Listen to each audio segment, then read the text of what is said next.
Morning students, start कर रहे हैं हम लोग सुगम भारती हिंदी का पार्ट 5। दांत है तो जहान है। जिसके दांत है उसी के लिए ये संसार है। ठीक है, ये किसने लिखा है? श्रीनिवास वत्स ने। इसके लेखक है श्रीनिवास वत्स। ये एक व्यंग है कि दांत कितने इम्पोर्टेंट है हमारे लिए। देखिए, इसमें व्यंग भी है, मुहावरे भी है। तो इस चैप्टर्स को स्टार्ट कर रहे हैं। शरीर के सभी अंगों का पृथक पृथक विश्लेषण करने के पश्चात मैं इस निष्कर्ष पर पहुंचा हूँ कि इस पंचभूत शरीर में कुछ ऐसे अंग हैं जो महीने में एक आध बार ही काम में आते हैं।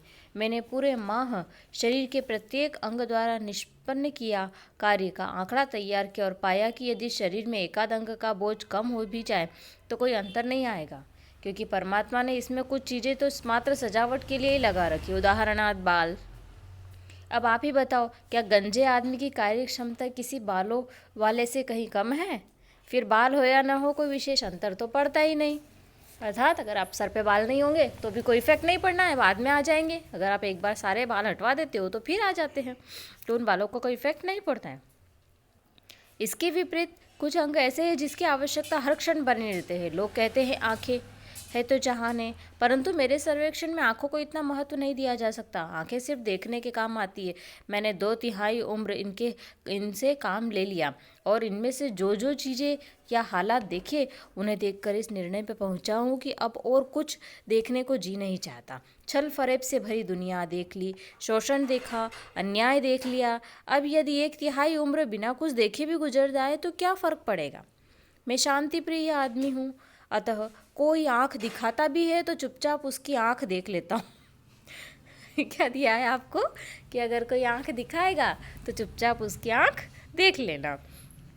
समय के साथ लोग आँख फेर लेते हैं। सोचता हूँ, यदि आँख न होती तो मुझे किसी की आँख क्यों देखने पड़ती? भले ही कोई आँख फिरा लेता तो मुझे क्या फ़र्क पड़ता। लेकिन अब जब ये शरीर से चिपकी है तब तक अच्छा बुरा सब कुछ देखना पड़ेगा। मेरी तालिका में सर्वाधिक विशिष्ट अंग है दांत। कौन सा विशिष्ट अंग बता रहा है? दांत, क्योंकि चैप्टर दांत का ही है। जैसा कि नाम से ही इसके महत्व की सुगंध आती है। दांतों में से सुगंध नहीं आती है, ध्यान रखना। अगर ब्रश नहीं करोगे तो फिर कैसी सुगंध आएगी। मेरी मान्यता है दांत है तो जहान है।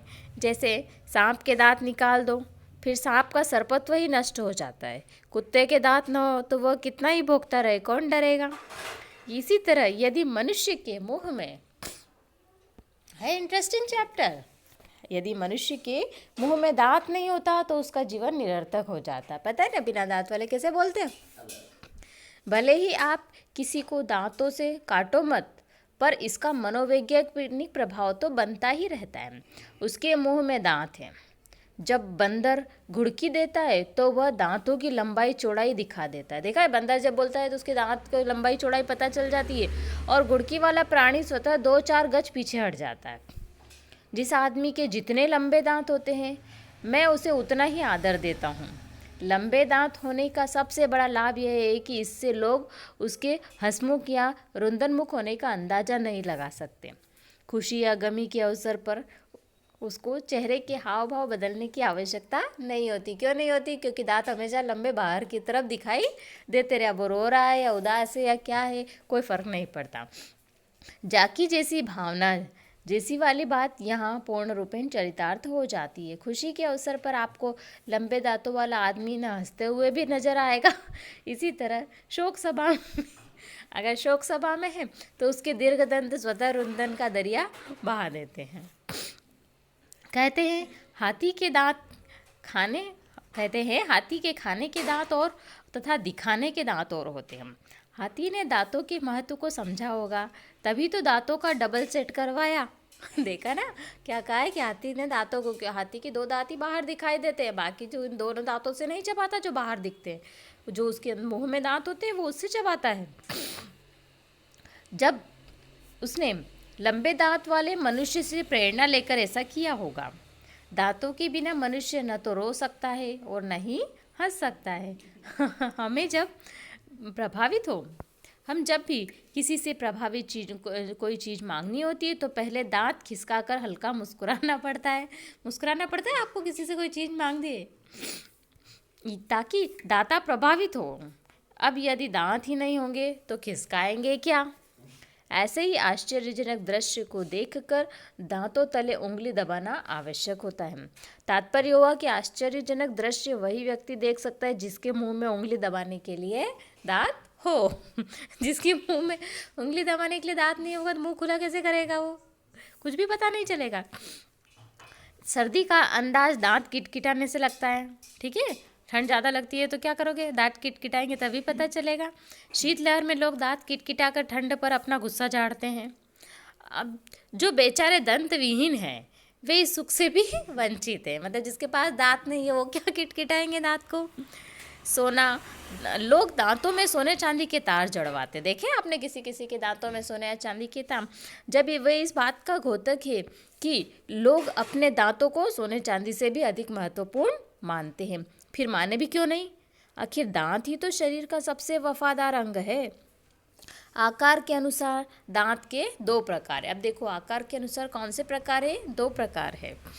प्रथम वे जो मुंह में की परिसीमा में समाये रहते हैं, मुंह की परिसीमा मतलब होठों के अंदर ही रहते हैं, तथा यदा कदा ही होठों से बाहर झाँकते हैं। और दूसरे वे दीर्घदंत जिनकी आवाज़ हेतु होठ छोटे पड़ते हैं तथा उन्हें अधिकतर समय होठों से बाहर बिताना पड़ता है। देखा है ना कभी कभी किसी व्यक्तियों के क्या दांत थोड़े से बड़े होते हैं तो वो होठ के अंदर नहीं, तो वो जैसे ही मुंह बंद करता है तो होठ के अंदर नहीं होते, वो दांत होठों से बाहर एक दो झलकते ही रहते हैं। यद्यपि बोलने का सारा उत्तरदायित्व जीभ का है, परंतु वह दांतों से डरकर ही सही सही बोलती है। दांत टूटते ही मनुष्य के मुंह से अशुद्ध शब्द निकलने प्रारंभ हो जाते हैं। यद्यपि दांतों को महत्वपूर्ण समझकर ही लड़ाई झगड़े में प्रतिद्वंदी सर्वदा पहले दांत तोड़ने की बात करते हैं ना। ज़्यादा झगड़ा हो जाता तो क्या कहते हैं? तेरे दांत तोड़ दूंगा। ऐसे ही होता है झगड़े। यही रही शरीर के बाकी अंगों की बात, तो मुझे ऐसी कोई इंद्रिय इतनी महत्वपूर्ण नहीं नजर आ रही है जो दांतों का मुकाबला कर सके। किसी ने कहा था कि मनुष्य खाने के लिए जीते हैं, तो जो कुछ जीने के लिए खाते हैं, घूम फिर कर बात तो एक ही हुई कि दोनों खाते हैं और खाने के लिए दांत परम आवश्यक है। बहुमत के आधार पर भी दांत सर्वोपरि है। शरीर के अधिकतर अंग इकलौते हैं या फिर उनकी संख्या 2 तक हो सकती है, पर दांत संख्या में सर्वाधिक है। हानि लाभ की पूरी गणना के बाद अब परमात्मा से प्रार्थना करता हूँ कि हे भगवान, भले ही मेरी आँख फोड़ दे, टांग तोड़ दे, पर इस 32 को सही सलामत रखे। तो लगा ये चैप्टर इंटरेस्टिंग आपको? तो अपने दांतों में डेली ब्रश करो और उन्हें साफ सुथरा रखो और व्यवस्थित रखो, ठीक है? Okay, bye.